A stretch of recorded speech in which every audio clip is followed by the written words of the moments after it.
Welcome back to Movies TV Mad. You can follow me on Twitter at Movies TV Mad. And welcome to Wednesday's edition of the DC Daily. The Hamadaverse is in a checkmate situation. It is trapped.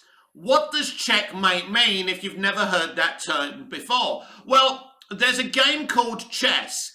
And when your opponent is trapped and if they move, you can kill their pawn, it's called checkmate. This is exactly the same situation, the Hamadaverse of the DC Extended Universe. It's in a trap. We've already seen it. The Ezra Miller controversy has done this. The fact that Zaslav has come in and doesn't like the fact that Supergirl is replacing Superman and Cavill's Superman is being deleted. It's in its own trap. So the Ezra Miller situation is trap number one. The Amber Heard situation with Aquaman and the Lost Kingdom is trap number two. Snyder has got them exactly where he wants them. His support is sky high, and suddenly we hear they're releasing in the US a digital version of Zack Snyder's Justice League, coinciding with San Diego Comic-Con. Isn't that interesting, dubious, and utterly suspicious? This is a San Diego Comic-Con that's been confirmed not to promote any DC movies. There's five upcoming DCEU movies, and none of them are being promoted in the first San Diego Comic-Con since the pandemic, since people were allowed to go. This, my friends, is unheard of. Whether they're planning a DC fandom or not, this is unparalleled. If you want to know what's going on with the DCEU right now in these five upcoming movies, this tells you everything you want to know. Was Walter Hamada right to implement a multiverse strategy using a Zack Snyder loyalist as his lead, aka Ezra Miller? Ezra Miller was cast as the Flash by Zack Snyder. He's 100% loyal to Zack Snyder, or should I say they are 100% loyal to Zack Snyder. Gal Gadot the same, Jason Momoa even more, and we saw how Ray Fisher sacrificed his own career to support the Snyderverse and the fight to release the Snyder Cut.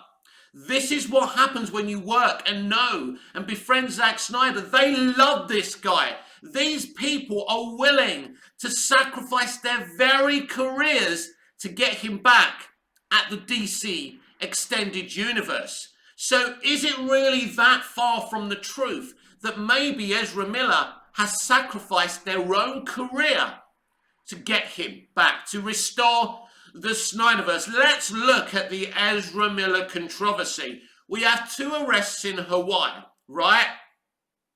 Basically, nothing incidents, if we're being honest. I know my opinion has been different, but this week I'm looking at things very, very differently, right?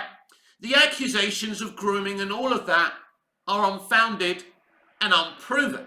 Apart from these parents accusing Ezra Miller, this is just hearsay. All of this could be staged by Ezra Miller themselves to destroy the Hamadaverse. These are accusations and allegations I've made before. So I repeat, was it a good idea for Hamada to implement a Zack Snyder loyalist to lead his brand new multiverse strategy in the DC Extended Universe relaunch or reboot or whatever you want to call it? Wouldn't it have been better for Hamada and Emmerich to say, we are starting again, we are moving, be honest, come out, be brave, have the guts to say, we are moving away from the Snyderverse, we're starting again. So all the actors he cast won't be involved with our brand new DCEU. But instead, they wanted to build something new on the bones of what Zack Snyder created. Because they're a bunch of lazy fuckers, and now karma is a bitch. Now, the Amber Heard situation would have happened anyway, but that's less troubling and less problematic than the Ezra Miller controversy. That controversy has got them in this checkmate.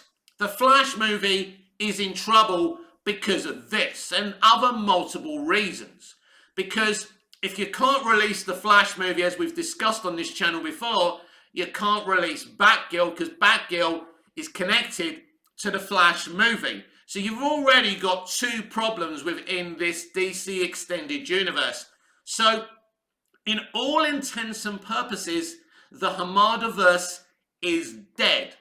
So why are they suddenly releasing a digital copy in the US of Zack Snyder's Justice League Snyder Cut? They are testing you, Snyderverse fans, because you've got to support this movie. Buy as many fucking copies as you can. And if you do, and if it's proven to be successful, and there'll be no hiding these figures like the HBO Max Snyder Cut figures, because basically, in all intents and purposes, Emmerich is out the fucking door, and everyone is team Zaslav, right? So that means they want to be successful, and they want to choose the thing that works. So they're testing you, Snyderverse fans. So you need to buy as many fucking copies, download them, keep on watching them as possible. And if you do, I think we will restore the Snyderverse. I think this is where we're headed. As I said earlier, Zack Snyder has got them exactly where he wants them. And I do believe that this whole Ezra Miller controversy was purposely done to destroy the Hamada-verse. And basically, this is Hamada's and Emmerich's fault for being fucking lazy in the first place.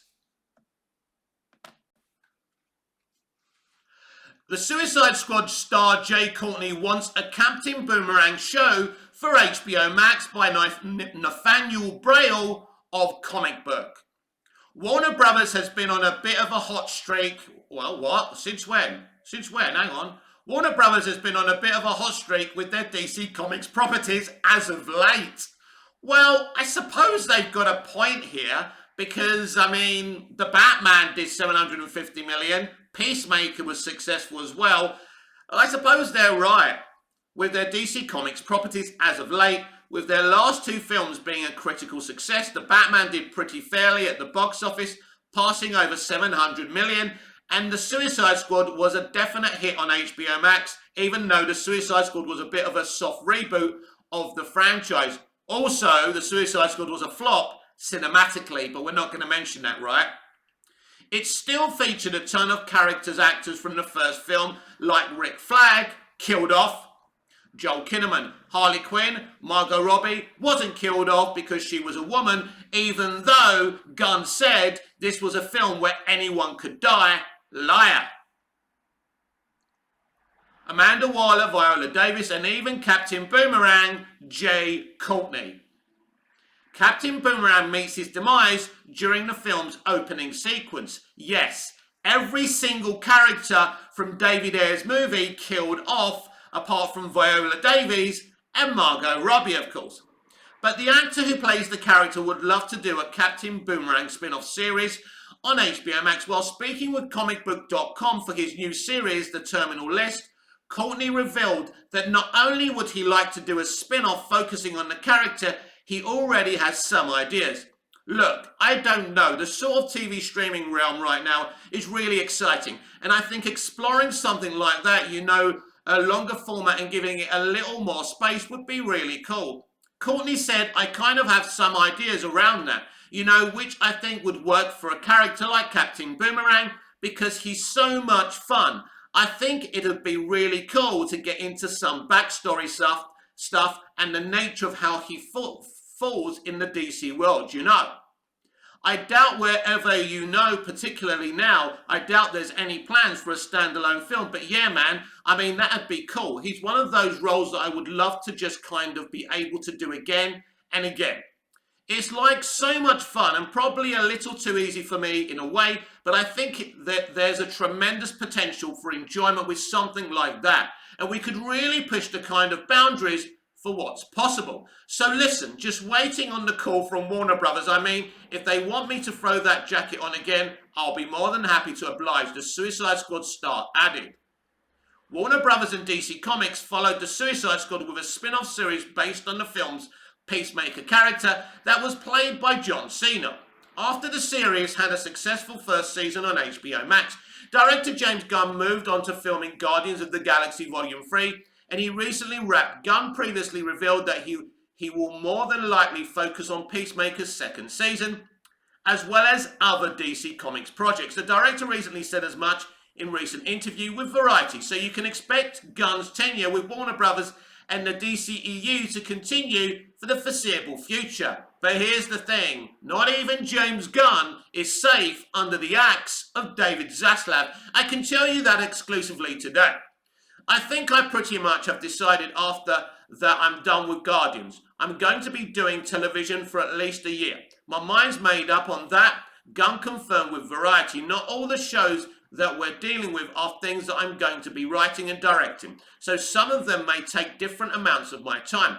Peacemaker is going to be me writing, me directing, and spending all my time on set. But the other shows that I may not be writing and directing or not directing all the episodes. So very, very interesting. Let me just be clear about my thoughts on Boomerang, aka Jay Courtney. The man is one of the best things about the first Suicide Squad movie. James Gunn, I respect you as a writer-director, even though I think you are a one-trick pony.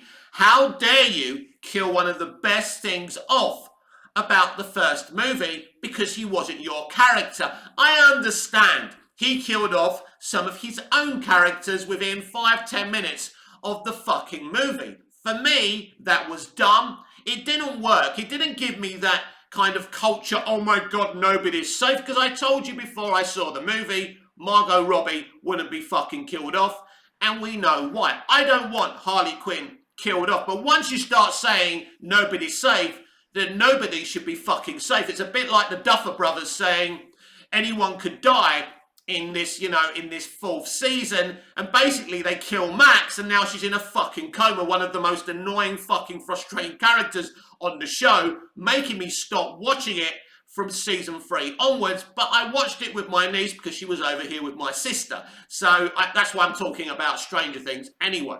Similar situation, right?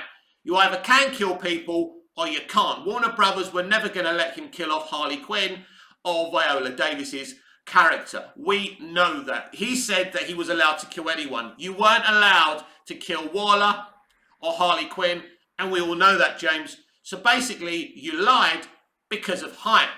Tell me what you would have preferred.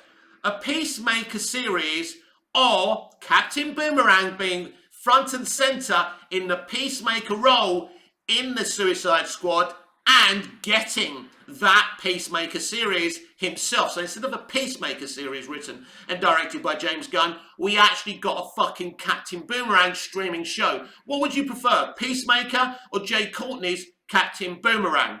That character has so much effing potential. He's one of the main characters in the Flash's rogue galleries, and you fucking killed him off, which means he can never face off against Ezra Miller's or anyone else's version of the Flash in the DC Extended Universe, because all they're interested in is killing off the Snyderverse and moving on. Now, I've made my point earlier. If you really wanted to do that, you should have just recast everyone and started again.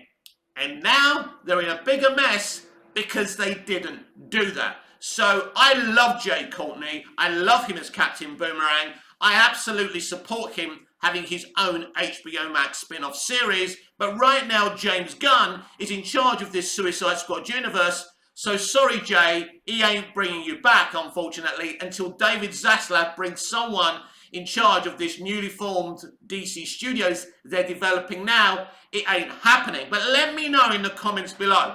Would you like Jay Courtney to reprise his role as Captain Boomerang, even though he was killed off in the Suicide Squad? I think it was wrong he was killed off. He could have enchanced James Gunn's The Suicide Squad to be a much better movie. A movie, I think that's okay. So I think that was wrong in the first place, and I say, bring it on. Bring back our Captain Boomerang. This has been the DC Daily with me, Mick, your host with the most. Just ask your girlfriends and your wives. Please like, share, comment, subscribe, hit the notification bell so you never miss this beautiful perfection. And I'll see you again on Thursday's edition of the DC Daily. Until we see each other tomorrow for tomorrow's edition of the DC Daily, goodbye, au revoir, auf Wiedersehen.